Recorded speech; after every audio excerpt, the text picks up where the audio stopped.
So next up, we have Ellen McKenna from Donaghmore, County Tyrone, is always open to trying something new.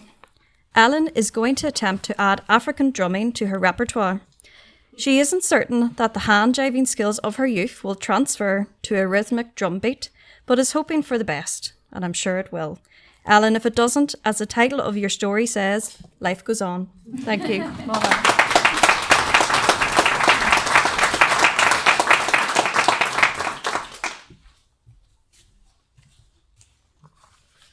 Hi. The African drumming went quite well. Good.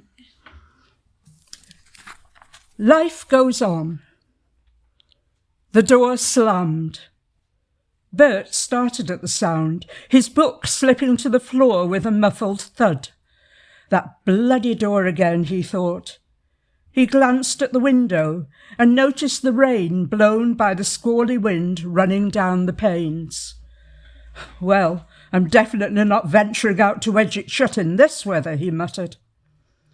He had tried to fix it a few times, putting stones behind it, but it always came loose and started its infernal banging again. He settled himself in his chair, picking up his book from the rug.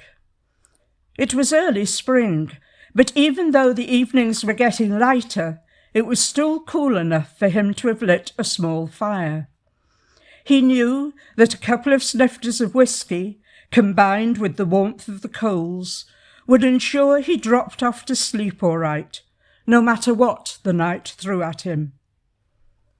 The door slammed.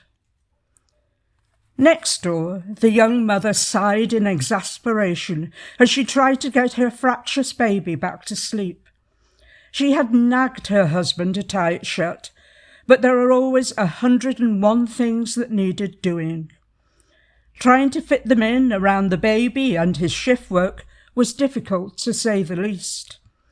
The annoying door always went out of her mind until the wind returned. Anyway, she thought as she paced back and forth, cradling her new son in her arms, it isn't our responsibility. We don't even own this house, never mind the derelict one across the street.